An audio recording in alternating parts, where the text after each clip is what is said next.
Washington DC, 16 April 2025. Amerika Serikat tengah menghadapi ketegangan sosial dan ekonomi yang signifikan setelah Presiden Donald Trump memberlakukan tarif impor besar-besaran pada awal bulan April. Kebijakan tersebut segera memicu demonstrasi nasional bertajuk Hands Off yang mencerminkan ketidakpuasan publik secara luas terhadap arah kebijakan ekonomi dan politik pemerintahan saat ini. Kebijakan tarif yang kontrol pada tanggal 5 April 2025, Presiden Trump secara resmi menetapkan tarif sebesar 10% terhadap seluruh barang impor. Lebih lanjut, ia memberlakukan tarif tambahan hingga 54% terhadap produk asal Tiongkok. Kebijakan ini diklaim sebagai langkah strategis untuk melindungi industri domestik dan mengurangi ketergantungan terhadap barang-barang luar negeri, terutama dari Tiongkok. Namun, banyak kalangan menilai bahwa kebijakan ini adalah bentuk populisme ekonomi yang membebani rakyat. Mantan Wakil Presiden Mike Pence menyebut kebijakan ini sebagai kenaikan pajak terbesar dalam masa damai dalam sejarah Amerika Serikat. Para ekonom memperingatkan dampak serius berupa inflasi, lonjakan harga bahan pokok, terganggunya rantai pasokan global, dan meningkatnya beban hidup bagi masyarakat luas. Reaksi pasar dan ketidakpastian ekonomi. Pasar keuangan langsung merespons dengan ketidakpastian. Indeks saham utama seperti S&P 500 dan Nikkei 225 mengalami penurunan signifikan. Investor bereaksi negatif terhadap langkah sepihak yang dianggap tidak memperhatikan dampak jangka panjang.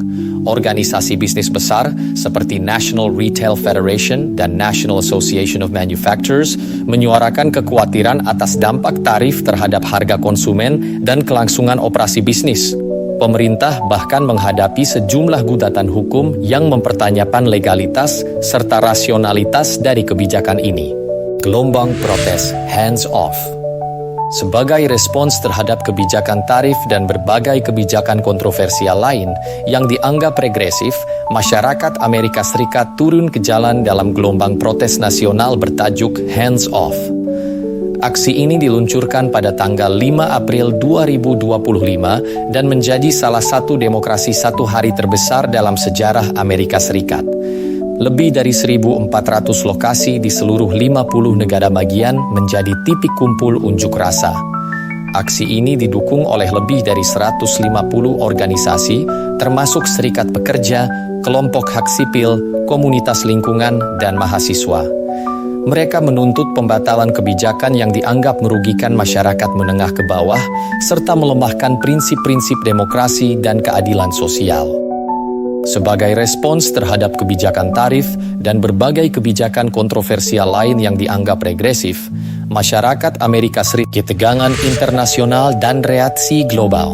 Kebijakan tarif juga memicu respons keras dari negara-negara mitra dagang. Kanada dan Meksiko secara resmi mengajukan gugatan ke Organisasi Perdagangan Dunia atau WTO.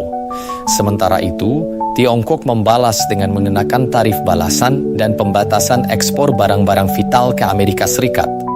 Situasi ini meningkatkan eskalasi ketegangan dagang global, menimbulkan kekhawatiran akan terjadinya perang dagang skala besar yang dapat mengganggu stabilitas ekonomi dunia. Beberapa negara Uni Eropa bahkan mulai mempertimbangkan langkah proteksi serupa sebagai upaya defensif terhadap ketidakpastian ekonomi yang ditimbulkan oleh Amerika Serikat. Pelajaran yang dapat diambil. Pertama, peristiwa ini menunjukkan bahwa kebijakan ekonomi harus dibangun berdasarkan data, dialog, dan partisipasi publik. Ketika kebijakan dibuat secara sepihak tanpa keterlibatan pemangku kepentingan, maka risiko sosial dan ekonomi akan sangat besar. Dalam demokrasi modern, inklusivitas dan transparansi menjadi fondasi utama dalam pembuatan keputusan publik. Pertama, peristiwa ini menunjukkan bahwa kebijakan ekonomi harus dibangun berdasarkan data, dialog, dan partisipasi publik. Kedua, peristiwa ini memperlihatkan bahwa dalam era globalisasi, tidak mungkin suatu negara bertindak seolah-olah terisolasi dari jaringan perdagangan dunia. Ketergantungan terhadap rantai pasok global adalah fakta ekonomi yang tidak bisa dihindari. Kebijakan proteksionis ekstrem justru bisa menghantam balik industri dalam negeri sendiri dan memperparah masalah sosial seperti pengangguran dan kemiskinan. Ketiga, kekuatan sipil dan solidaritas masyarakat terbukti masih menjadi elemen penting dalam menjaga arah demokrasi. Aksi hands-off adalah bukti bahwa rakyat Amerika masih memiliki energi dan keberanian untuk menyuarakan aspirasi mereka. Dalam konteks ini, protes bukan hanya bentuk perlawanan, tetapi juga ekspresi cinta terhadap nilai-nilai kebebasan dan keadilan. 4. Peristiwa ini mengingatkan kita bahwa pasar keuangan sangat sensitif terhadap ketidakpastian kebijakan. Investor menuntut stabilitas dan rasionalitas dalam kebijakan ekonomi.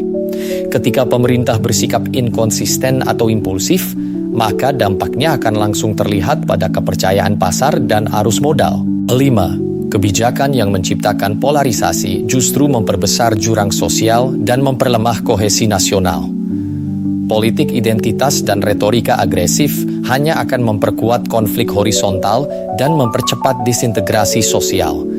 Sebuah negara tidak bisa bertumbuh sehat di tengah masyarakat yang terpecah dan saling curiga. Keenam, peran lembaga hukum dan sistem pengawasan sangat penting dalam menjaga keseimbangan kekuasaan. Gugatan terhadap kebijakan tarif dan intervensi dari lembaga hukum menunjukkan bahwa sistem demokrasi masih memiliki mekanisme korektif. Negara hukum bukan hanya slogan, tetapi harus menjadi realitas institusional yang aktif. Kesimpulan, peristiwa ini menjadi refleksi penting bagi dunia bahwa kekuasaan ekonomi dan politik harus diiringi dengan kebijakan yang rasional, partisipatif, dan berorientasi jangka panjang. Ketika pemerintah melangkah tanpa mendengar denyut nadi masyarakat, maka konsekuensinya tidak hanya akan dirasakan secara ekonomi, tetapi juga sosial dan moral. Dalam era keterhubungan global, solusi tidak bisa diambil secara sempit dan sepihak. Amerika Serikat kini dihadapkan pada tantangan besar, bukan hanya menyelamatkan ekonominya, tetapi juga merebut kembali kepercayaan publik. Jika pelajaran ini tidak diambil dengan sungguh-sungguh, maka krisis berikutnya mungkin akan lebih dalam dan lebih luas. Terima kasih.